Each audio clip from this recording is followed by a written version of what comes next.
Genesis chapter 41. At the end of 2 full years, Pharaoh dreamed, and behold, he stood by the river. Behold, there came up out of the river 7 cattle, well-favored and fat-fleshed, and they fed in the marsh grass. Behold, 7 other cattle came up after them out of the river, ugly and thin, and stood by the other cattle on the brink of the river. The ugly and thin cattle ate up the 7 well-favored and fat cattle. So Pharaoh awoke. He slept and dreamed a second time, and behold, 7 heads of grain came up on one stalk, healthy and good. Behold, 7 heads of grain, thin and blasted with the east wind, sprung up after them. The thin heads of grain swallowed up the 7 healthy and full ears. Pharaoh awoke, and behold, it was a dream. In the morning his spirit was troubled, and he sent and called for all the magicians of Egypt and all its wise men. Pharaoh told them his dreams, but there was no one who could interpret them to Pharaoh. Then the chief cupbearer spoke to Pharaoh, saying, I remember my faults today.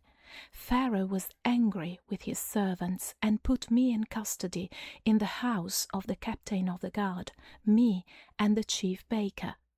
We dreamed a dream in one night, I and he. We dreamed each man according to the interpretation of his dream. There was with us there a young man, a Hebrew, servant to the captain of the guard, and we told him, and he interpreted to us our dreams. To each man, according to his dream, he interpreted. As he interpreted to us, so it was. Me he restored to my office, and him he hanged. Then Pharaoh sent and called Joseph, and they brought him hastily out of the dungeon.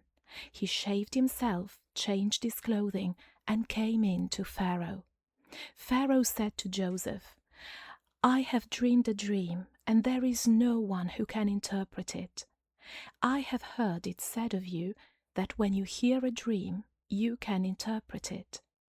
Joseph answered Pharaoh, saying, It isn't in me. God will give Pharaoh an answer of peace. Pharaoh spoke to Joseph, In my dream, behold, I stood on the brink of the river, and behold, there came up out of the river 7 cattle, fat-fleshed and well-favored. They fed in the marsh grass. Behold, 7 other cattle came up after them, poor and very ugly and thin, such as I never saw in all the land of Egypt for ugliness.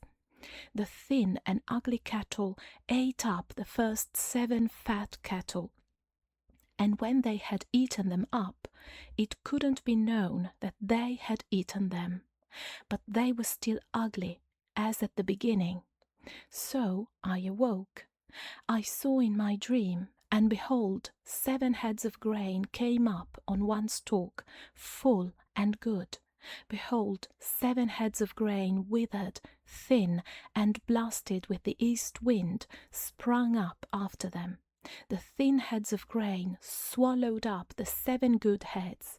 I told it to the magicians, but there was no one who could explain it to me. Joseph said to Pharaoh, The dream of Pharaoh is one. What God is about to do, he has declared to Pharaoh. The 7 good cattle are 7 years, and the 7 good heads of grain are 7 years. The dream is one. The 7 thin and ugly cattle that came up after them are 7 years, and also the 7 empty heads of grain blasted with the east wind. They will be 7 years of famine. That is the thing which I spoke to Pharaoh. What God is about to do, he has shown to Pharaoh. Behold, 7 years of great plenty throughout all the land of Egypt are coming. 7 years of famine will arise after them, and all the plenty will be forgotten in the land of Egypt.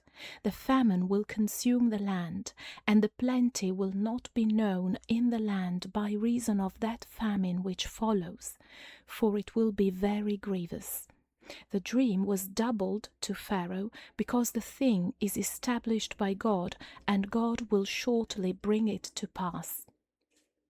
Now therefore let Pharaoh look for a discreet and wise man, and set him over the land of Egypt. Let Pharaoh do this, and let him appoint overseers over the land, and take up the 5th part of the land of Egypt in the 7 plentiful years.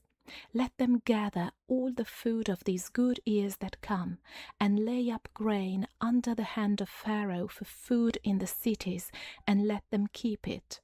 The food will be for a store to the land against the 7 years of famine, which will be in the land of Egypt, so that the land will not perish through the famine. The thing was good in the eyes of Pharaoh and in the eyes of all his servants.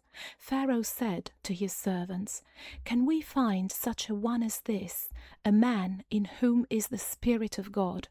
Pharaoh said to Joseph, "Because God has shown you all of this, there is no one so discreet and wise as you. You shall be over my house, and according to your word will all my people be ruled. Only in the throne I will be greater than you." Pharaoh said to Joseph, "Behold, I have set you over all the land of Egypt." Pharaoh took his signet ring from his hand and put it on Joseph's hand, and arrayed him in robes of fine linen, and put a gold chain about his neck. He made him to ride in the 2nd chariot which he had. They cried before him, "Bow the knee." He set him over all the land of Egypt. Pharaoh said to Joseph, "I am Pharaoh, and without you no man shall lift up his hand or his foot in all the land of Egypt."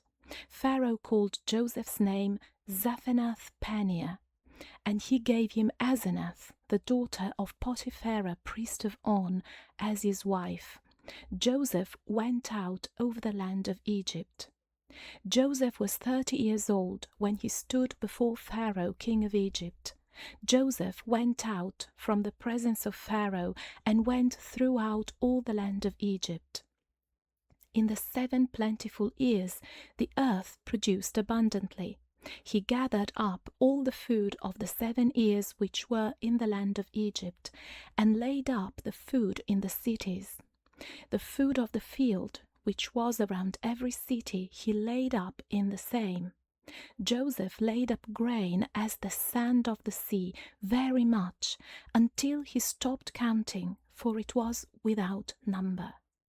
To Joseph were born 2 sons before the year of famine came, whom Asenath, the daughter of Potiphar, priest of On, bore to him.